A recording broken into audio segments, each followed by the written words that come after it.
Bismillahirrahmanirrahim. Assalamualaikum warahmatullahi wabarakatuh. Berjumpa lagi dengan saya Rahmat dari channel Obat Gaptek. Oke, pada kali ini melanjutkan pembahasan sebelumnya tentang bagaimana pentingnya sebuah landing page dalam bisnis online kita. Nah, sekarang sesuai dengan permintaan ada yang mengatakan tolong ajarkan bagaimana cara membuat sales page atau sales landing page, yaitu sebuah landing page yang ditujukan untuk menjual. Nah, insya Allah kalau kita sudah bisa membuat sales landing page ya, untuk membuat opt-in itu lebih mudah karena biasanya halaman opt-in itu lebih pendek dan cara pembuatannya itu sama, hanya saja ditambahkan formulir pendaftaran. Nah, sekarang kita akan bahas dulu bagaimana cara membuat sales page. Pada pembahasan kali ini saya akan membuat dengan menggunakan WordPress yang berbayar istilahnya, yaitu yang diinstal di domain dan hosting kita sendiri, bukan di wordpress.com. Meskipun cara yang sama yang dijelaskan di video ini bisa diterapkan juga di wordpress.com. Kenapa? Karena saya akan memilih menggunakan page builder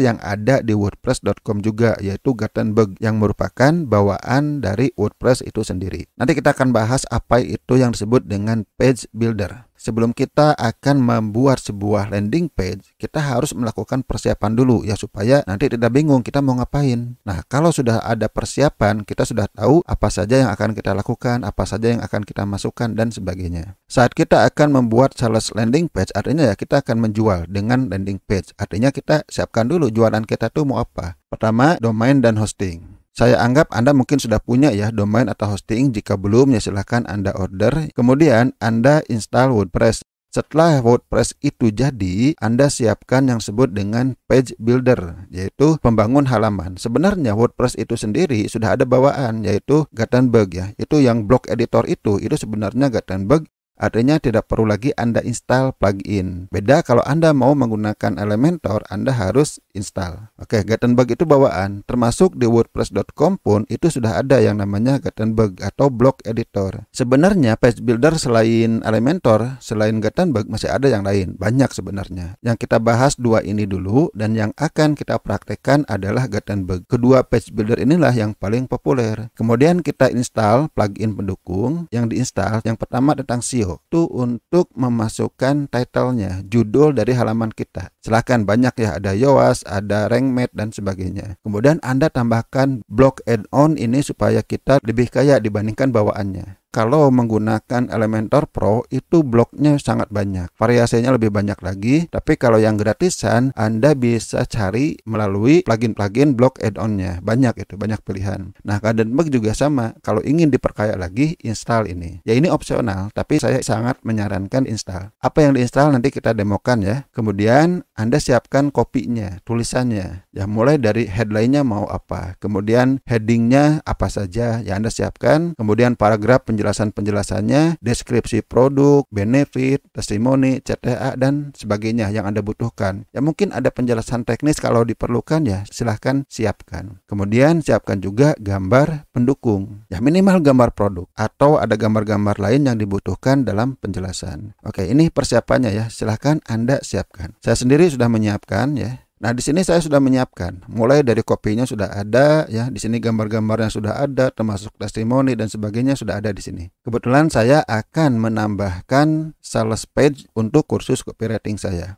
Bukankah sales page copywriting workflow itu sudah ada? Sudah ada. Bahkan bukan hanya satu, saya punya beberapa versi dari copywriting workflow. Memang itulah salah satu pekerjaan kita sebagai seorang penjual, kita bisa menyiapkan berbagai landing page. Kenapa? Karena setiap landing page kita bisa memunculkan satu angle. Nah, kalau kita punya 10 angle ya kita bisa membuat 10 landing page dan masing-masing dengan iklan yang berbeda. Ya, bisa seperti itu. Ya, jadi kita tidak cukup hanya membuat satu landing page saja, kita bisa membuat beberapa. Sekarang saya akan membuat landing page berikutnya dan saya sudah siapkan. Mungkin gambarnya sama ya dengan landing page sebelumnya. Yang berbeda nanti di copy-nya. Kenapa? Karena copy-nya akan mengikuti angle yang saya bidik. Angle yang berbeda yang saya bidik, maka copywriting ke bawahnya pun akan berubah. Ya, saya sudah siap ya persiapannya. Kemudian kita membuat landing page ya.